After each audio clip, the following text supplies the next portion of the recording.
remember my grandmother saying to me as a teenage boy, "You always into something. I swear, you're just a day ahead of the devil." And by the time I was 17, I started to believe her. I had so many crazy near-death experiences, I personally figured something had to be wrong. For example, one time, I'm out strolling around in my dad's car, go to cross these train tracks in Laurel, Mississippi, and the car stalls on the tracks. Now, if that wasn't bad enough, all of a sudden, the train is coming barreling down the tracks. The freaking railroad train arms that come down across the road come down with one of them landing on the top of his car. So now, I'm there pushing his car off the train track with a train barreling down on me. And the only reason why I escaped that situation is because a random person driving by decided to hop out of their vehicle and help me push. Another example, I'm out in the woods hunting and I find myself surrounded by coyotes. I only had 12 bullets and it was 20 of them. Listen to me when I tell you this. That situation got so bad that I ran out of bullets and ended up killing 2 of them with my hunting knife. Then, I'm 18 years old. Wrong place, wrong time. Find myself in the middle of a shootout in Jackson, Mississippi. Bullets flying past me. One of them goes through the car windshield and narrowly misses me. So naturally, my bad luck transitioned over into my dating life. And let me tell you about Delisha. Pretty girl, smart, funny, and her grandmother was a hoodoo priestess. And it was my dating relationship with Delisha that made me realize how right my mother was about being one step ahead of the devil.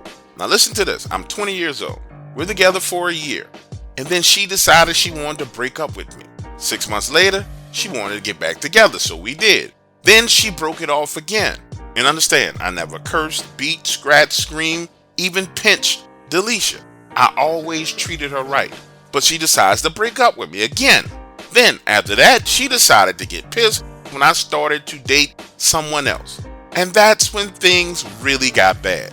And the first bad thing that happened was my car broke. My father helps me pay for the repairs. And then a week later, that same part, the starter, breaks again. The only thing is, except for this one, was brand new. Now, the mechanic that my dad has been using since I was a kid told me, "Son, what happened to your vehicle is absolutely impossible." But it wasn't for a person like me, because more stuff like that started to happen. I'm hanging out with my new girlfriend. We're having a romantic dinner at her place. Candles lit on the table, and then the flames on the candle get to be about 7-8 inches long. Freak her completely the fuck out. Later that night, we're sitting on her sofa watching a movie, and you can hear someone knocking on her door. They knock 3 times, and when I open it, no one is there. Now she's talking about I got bad mojo and wants me to leave. Finally, aggravated, I open the door to go outside, and when I open it up, something brushes past me and moves into my house. But there's something, I can't see it. And then the madness kicks off inside of my house. The feeling that I'm constantly being watched. And listen, mirrors and windows, I absolutely hated looking through them, because you would always see what looks like this head of a shadow person peeking at me around corners. And the activity got worse and worse, making me feel insecure and vulnerable. Imagine you're taking a shower, the room is all filled with steam, and you can clearly hear somebody calling your name. Honestly, looking back on those events, I couldn't even take a shit without being afraid. Now get this, I'm out one evening dreading going back home, so I stop at McDonald's. Sitting there eating my Big Mac and fries, in walks Delisha. At this point in time, we had broken up again. This is after our second breakup. It's been about 5 to 6 months. And remember, she broke up with me. I'm sitting there in the corner eating, but she doesn't see me. I watch her order her food and wait.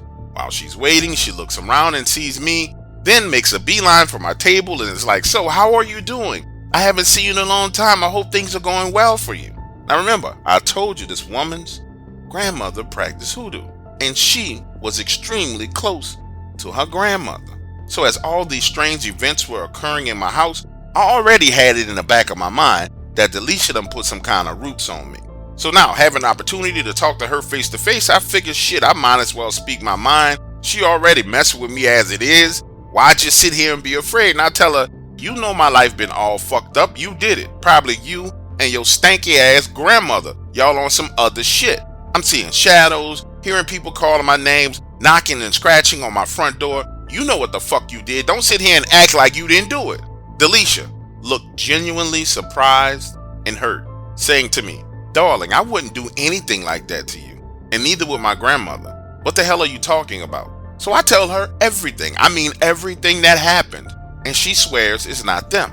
Then invites me to go with her to see her grandmother. And when we get there, I'm confused because her grandmother is happy to see me. I mean, hugging all over me, kissing me, asking me how I'm doing, how life is treating me. So I tell her what's been happening. And that's when Delisha's grandmother explains to me that what I'm experiencing is called the evil eye, a hex that people use on you if they're jealous. Now remember, I haven't been sleeping, I'm aggravated, and I'm still on the fence as to whether or not they did this. In my mind, her bringing me to her grandmother's house to talk to her grandmother made them even more fucked up. Not only were you using magic on me, then you gonna invite me into your house on some Hansel and Gretel type shit? This not sitting well with me. So I tell her grandmother. I thought that she was the one that did it to me. Picture the scene. We're sitting at her kitchen table. It's round, and she has one of those tablecloths with flowers on it. In the middle is ketchup, salt, and pepper. She's sitting on one side of the table. I'm sitting on the other. She sits back, leaning into her chair, and says, darling, let me tell you something. If I was the one that was putting some roots on you, boy, you'd be dead right now, or your pecker be done fell off. I tell you, and I swear on my Bible that it's not me that's doing this to you, darling. I don't do things like that to people who never done me any wrong.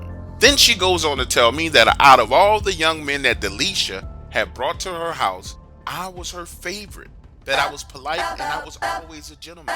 And after that... Okay, now you know Dark Waters is not about to give it all away for free. Want the rest of this story? Go to IamDarkWaters.com and become a member today. Only $4.99 per month gives you access to his library of true horror stories. Become a member today. Only $4.99 per month gives you access to his library of true horror stories. Become a member today.